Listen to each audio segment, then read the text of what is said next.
다리는 하천이나 계곡을 횡단할 수 있는 구조물인데 작은 다리부터 시작해서 큰 다리인 대교까지 많은 다리 브릿지가 있습니다. 옛날에는 다리가 없어서 들어가지도 못하고 배를 타고 이게 불편했지만 지금은 웬만한 곳은 다리가 건설되어서 얼마든지 들어가고 나오며 활동할 수가 있습니다. 또 옛날에는 고가 사다리가 없었어요. 사다리가 없어서 할 수 없는 것이 너무 많고 불편했는데 지금은 고가 사다리가 있어서 고층 아파트에 있는 불도 끄고 아주 높은 곳에 올라가서 일을 할 수 있는 여러 가지 한계점을 극복하는 시대가 되었습니다. 옛날에는 신분의 차이, 빈부의 차이, 인종의 차이,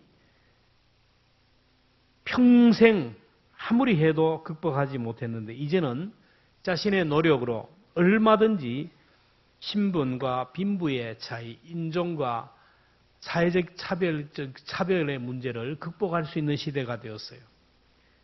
공부만 잘하면 지식이라는 것이, 물질이라는 것이 사람의 신분을 이동시켜줍니다. 가난한 농부로 태어나서 형편없이 살 수밖에 없지만 공부 잘 해가지고 판사가 되고 검사가 되고 장군이 되기도 하고요.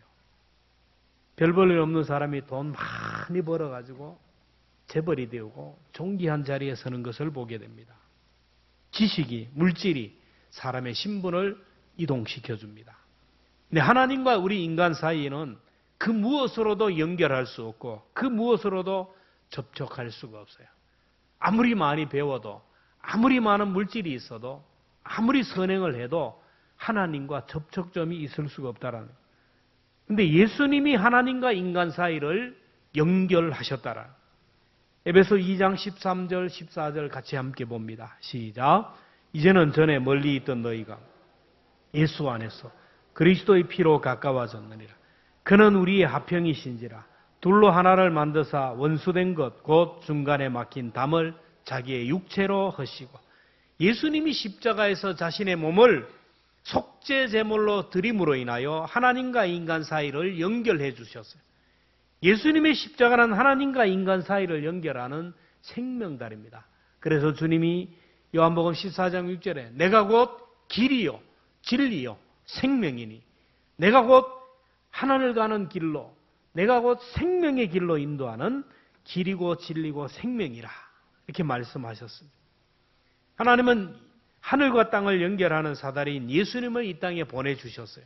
그럼에도 불구하고 사람들의 마음이 완악해서 예수님을 믿지 않자 이제는 성령님을 통하여 하나님의 말씀을 통하여 우리의 마음의 문을 열게 하시고 십자가를 가르치고 십자가를 설명하고 하늘 가는 길을 걸어가게 하셨어요.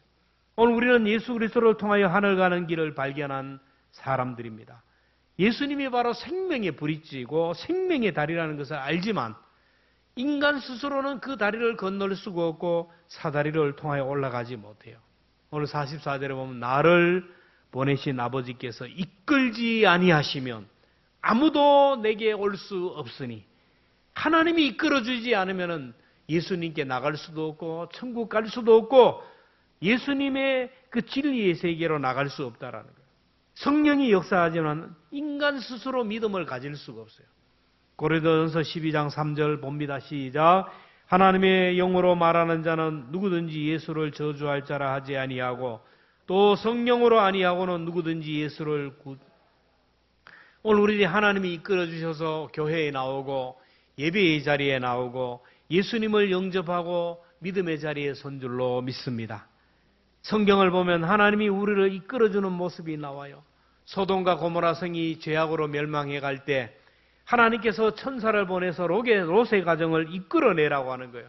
천사 2명이 하나님의 부르심을 받아서 소돔과 고모라 성에 들어갔는데 롯의 가정을 끌어내는 모습을 봐요. 창세기 12장 16절 봅니다. 시작. 롯이 지체함에 두 사람이 롯의 손과 그의 아내의 손과 두 딸의 손을 잡아 인도하여 성 밖에 두니 여호와께서 그에게 자비를 더하셨습니다. 하나님이 보낸 천사가 몇 명입니까? 2명이에요. 천사의 손이 몇 개입니까? 두 개씩, 네 개예요. 갔는데 롯이 민그적거려요. 롯이 지체합니다. 그러니까 천사의 한 손이 롯을 잡아요. 롯이 지체하니까 롯의 아내는 어떻게 해요? 더하죠. 또 한 천사의 손이 롯의 아내를 잡아요. 한 천사가 보니까 두 딸이 있어요. 두 딸도 민거적거리면서 버둥거리는, 한 손은 큰 딸을, 한 손은 작은 딸을 잡아요. 이끌어내는 거예요. 롯의 두 사위는 잡아줄 손이 없었다. 여러분, 저는 이 말씀을 보면서 오늘 우리 삶에 적용을 해야 돼요. 우리 가정에 나만 믿음으로 바로 서면, 나만 온전히 하나님께 이끌려 살아가면 하나님의 천사가 우리 가족의 손을 잡아줄 것이다. 여러분, 내가 민거적거리고요, 내가 지체하고 내가 바로 서지 못하면요, 손이 없어요. 우리 교회에서도 나만 바로 서면, 나만 믿음의 정도를 걸어가면 목사가 다른 영혼을 케어할 수 있어요. 가끔 성도들 중에 몸이 아파서 병원에 혼자 입원해가지고 치료받고 돌아와요. 그러면 야단을 치죠. 왜 그러냐고. 아이고, 목사님 바쁘신데 저에게까지 손이 오게 할 수 없죠. 짠합니다, 마음이. 교회에서 우리가 직분자가 바로 서지 못하면 직분자에게 집중하다 보면 다른 영혼을 돌볼 손이 없어요. 여러분, 우리 교회에서 나부터, 우리 직분자부터 정말로 자립하고 스스로 움직이고 하나님의 손에 이끌리기를 주의 이름으로 축원합니다. 그러면 약한 자를 이끌어줄 손이 있어요. 근데 엉뚱한 사람이 자꾸 문제를 일으키고 하면요, 에너지가 낭비하고 본질을 붙들 수가 없어요. 하나님께 이끌리는 사람이 하나님의 아들입니다. 로마서 8장 14절에 무릇 하나님의 영으로 인도함을 받은 그들은 곧 하나님의 아들이라. 하나님의 사람은요, 성령의 이끌림을 받아요. 그래서 교회의 이끌림을 받고 주님께 나오고 결국 이런 사람이 천국에 가요. 근데 많은 사람들이 하나님에게 이끌림을 받지 않고 엉뚱한 곳에 이끌림을 받아요. 요즘 중독의 문제가 너무너무 심각해요. 오늘 시대 바알과 아세라가, 오늘 이 시대의 우상을 그러면 사람들은 자꾸 이상을, 나는 절에 가지도 않는데, 나는 나무에 가 절하지도 않는데, 오늘 이 시대에 따라서 우상은 다 달라요. 중독의 문제예요. 여러분이 빠져 있는 게 그게 바로 오늘 우리의 우상이라는 걸 알아야 돼요. 술에 사로잡혀가지고 술에 끌려 살아가요.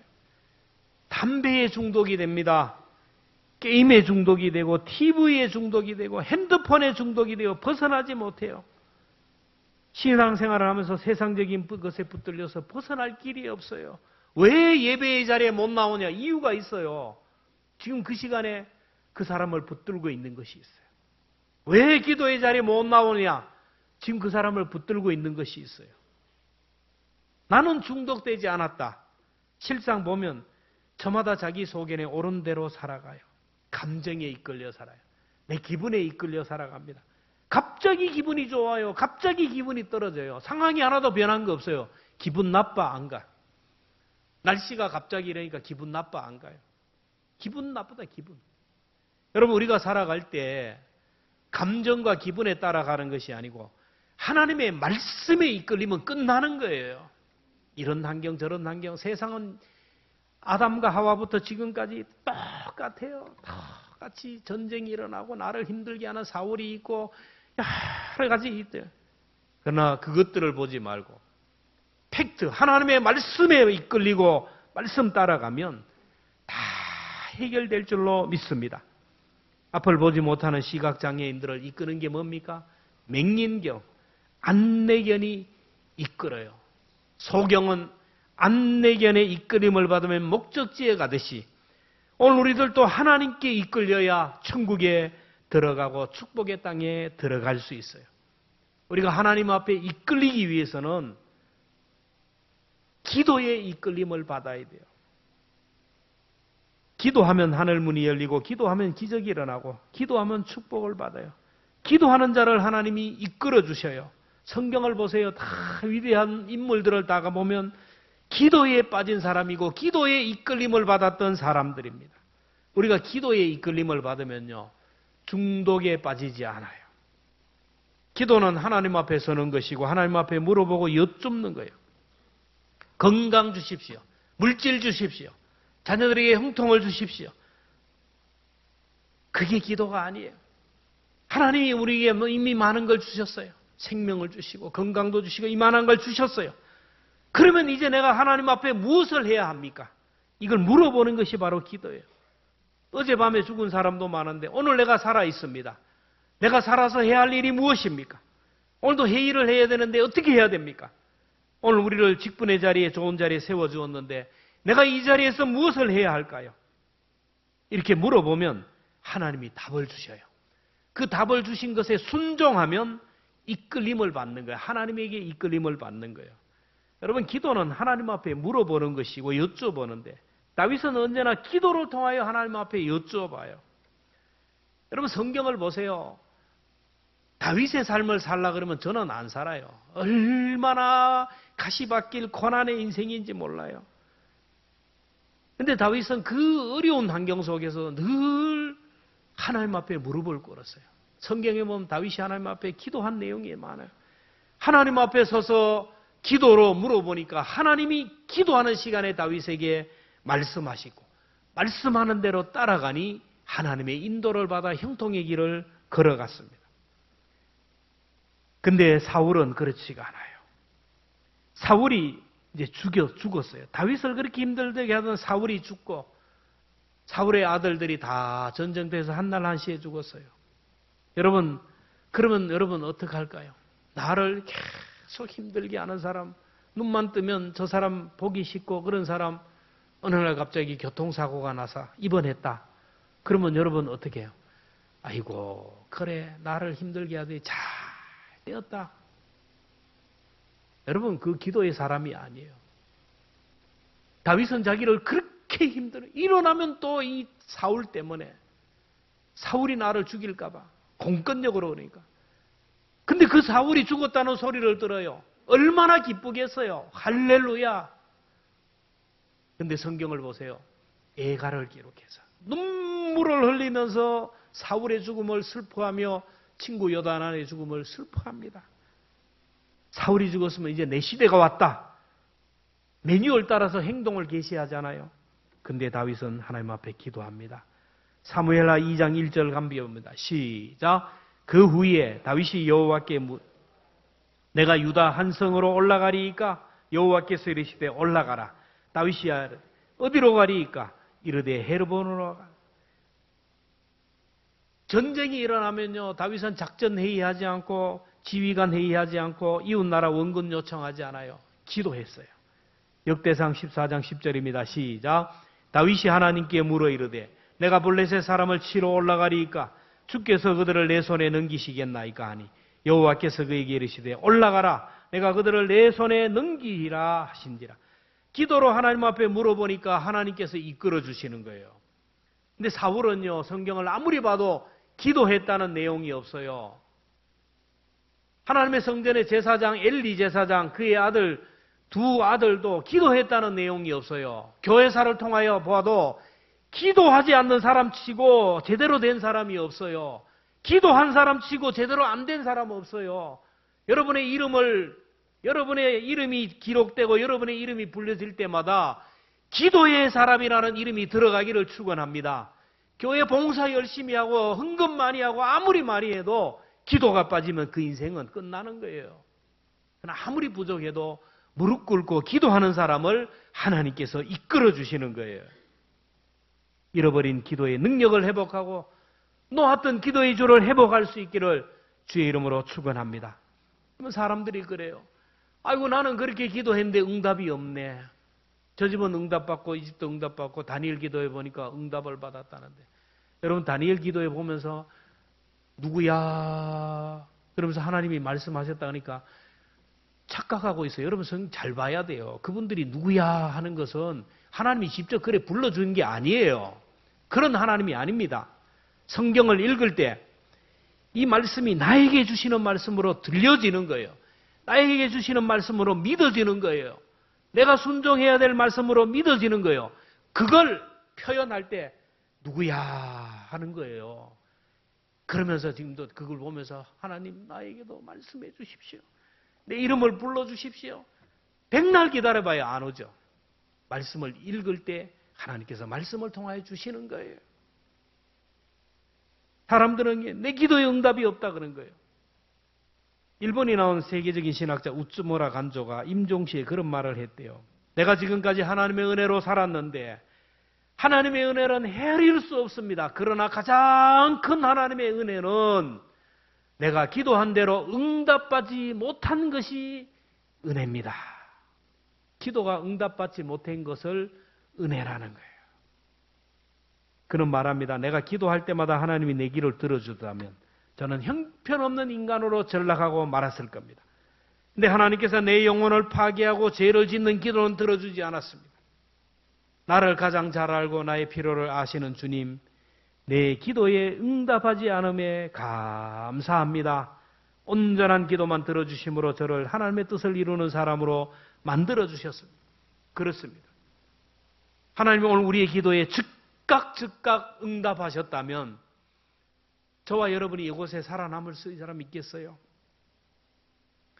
부부간에 막 싸우고 나면 온갖 저주가 입에서 나오는데 그 자리에서 남편이 죽고 아내가 죽고 몇 번 죽죠.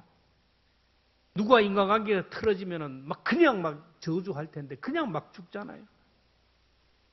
하나님이 우리의 기도를 들어주면요, 교만한 인간이 되고 하나님 떠나 사는 형편없는 인간이 돼요. 주여 복권 당첨하게 해주시면 내가 이걸 가지고 우리 교회 옆에 건물을 사겠습니다.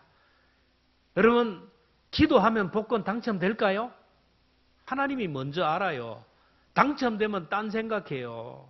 한국 사람은 복권 당첨되면 제일 먼저 바꾸는 게 뭘까요? 자동차 바꾸고 집 바꾸고 돈이 더 많으면 옆에 사람 바꿔요. 같이 사는 사람. 이거는 복권 당첨돼서 행복했다는 사람 하나도 없어요. 우리나라 복권 당첨된 사람 추적을 해보니까 다 불행해졌어요. 그 돈 때문에 망했다는 거예요. 내가 차은우처럼 생겼다면 제가 여기 있겠습니까? 막 이쪽 저쪽 모델로 막 불러가가지고 막 광고하고, 여러분이 김태희처럼 생기면 이 자리에 앉아 있겠어요? 이대로 생긴 것에 대하여 감사할 수 있기를 축원합니다. 그나마 이렇게 생기니까 믿음 지키고, 이만한 비웃지 마세요. 여러분도 마찬가지. 이만한 이 정도니까 그래도 믿음 지키고 살아가지. 하나님이 더 주시면요 다 도망갈 거예요. 이 자리에 앉아있을 사람 누가 있겠어요? 하나님은 우리를 가장 잘 아시는 분이에요. 기도만 하면요, 부족하지만 연약하지만 기도만 하면 하나님이 가장 좋은 선한 길로 인도해 주실 줄로 믿습니다. 자녀들을 위해서 기도만 많이 해보세요. 그대로 하나님께서 선한 길로 이끌어 주시는 거예요. 기도하지만 안 해요. 기도하는 자를 이끌어 주셔요. 우리가 하나님께 이끌림을 받기 위해서는 말씀에 이끌려야 돼요.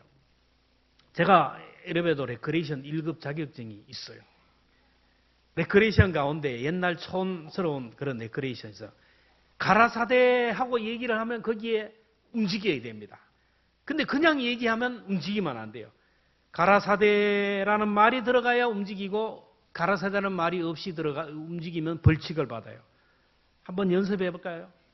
가라사대 오른손을 들어보세요. 안 드는 사람 뭐예요? 가라사대 왼손 들어보세요. 잘했습니다. 이렇게 하는 거예요. 손 내리세요. 손 내린 사람 다 걸린 거예요.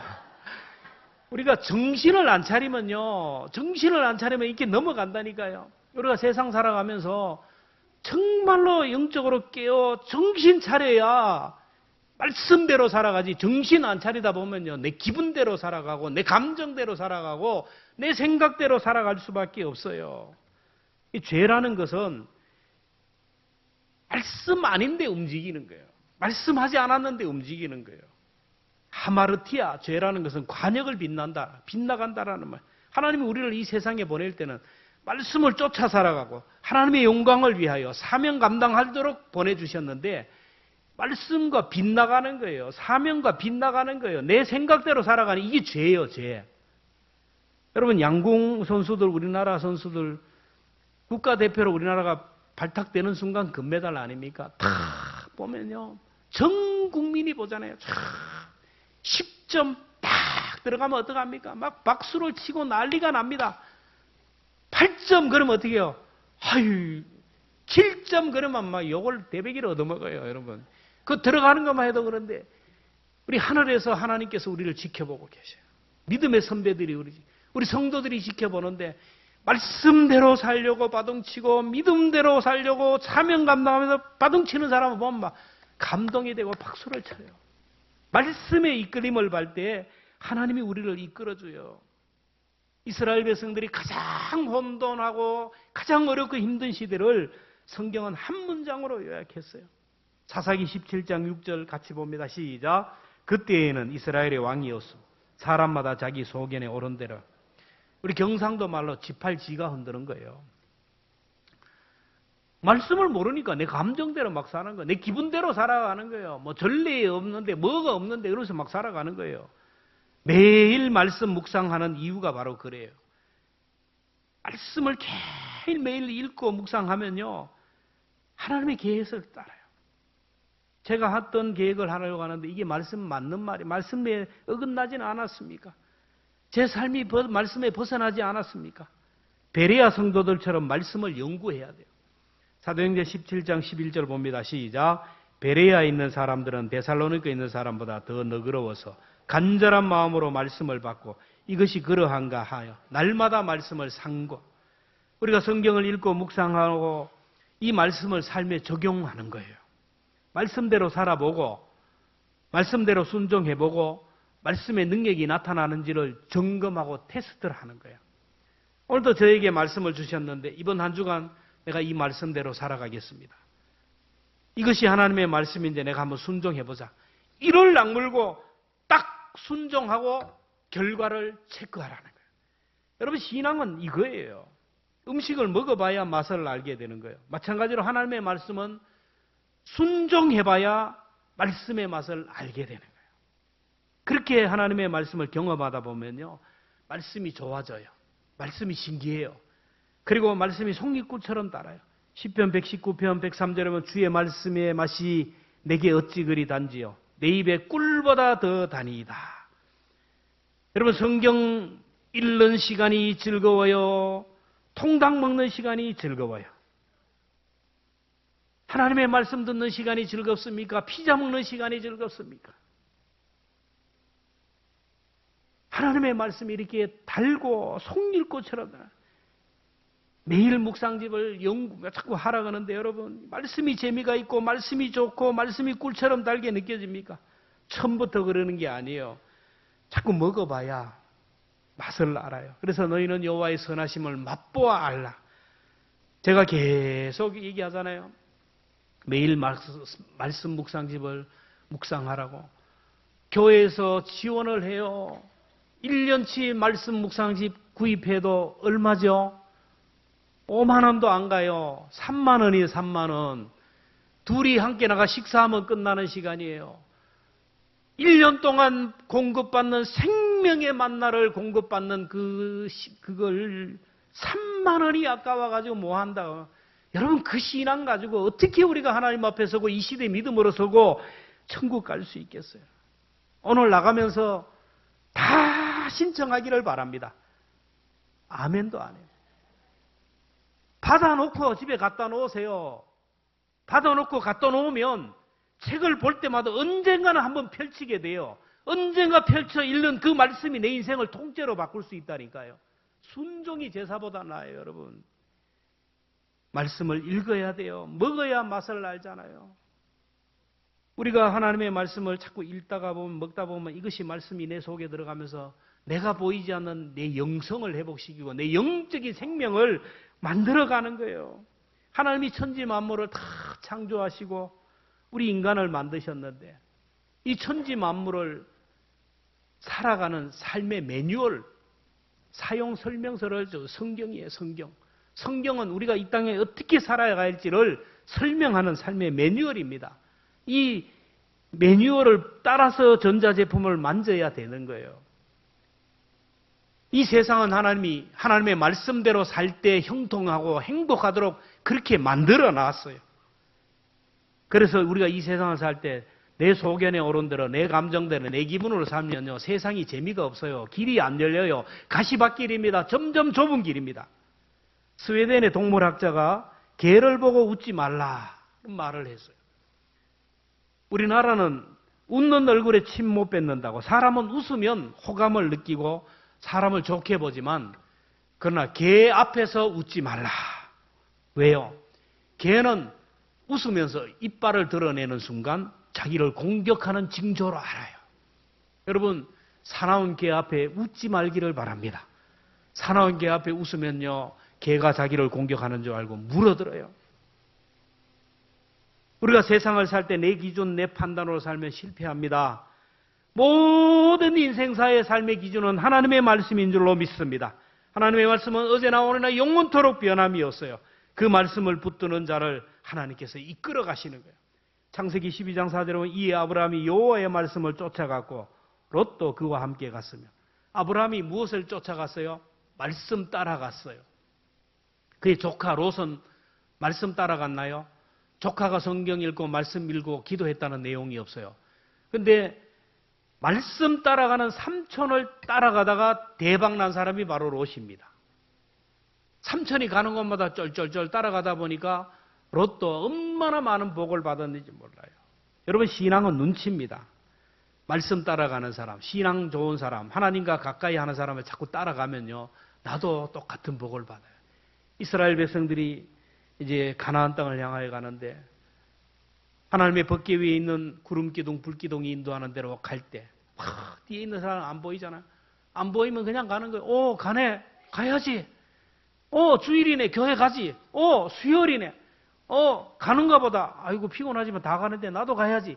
그렇게 쫄래쫄래 따라가던 사람이 다 적과 그리는 가나안 땅에 들어간 줄로 믿습니다.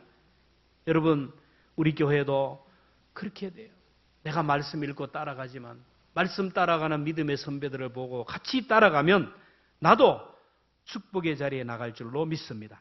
결국 그들이 가나안에서 훈련받은 게 뭐냐 하면은 말씀에 순종하는 훈련을 받았어요. 결국 그 테스트를 마지막에 이제 요단강 앞에 하잖아요. 요단강 앞에서 마지막 테스트예요. 수능 시험입니다. 하나님이 훈련을 다 시키고 갔는데 여러분, 그들이 그 앞에서 얼마나 순종을 잘했는지 보세요. 법궤를 맨 제사장 요단강을 건너라는 거예요.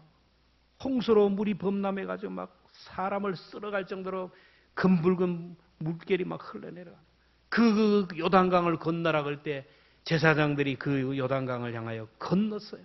백성들도 그를 따라서 요단강을 건넜어요. 하나님께서 이 땅에 세우신 우리 리더들, 목사들에게, 장로들에게 건너라는 거예요. 하나님의 말씀으로 건너라 그러는 거예요.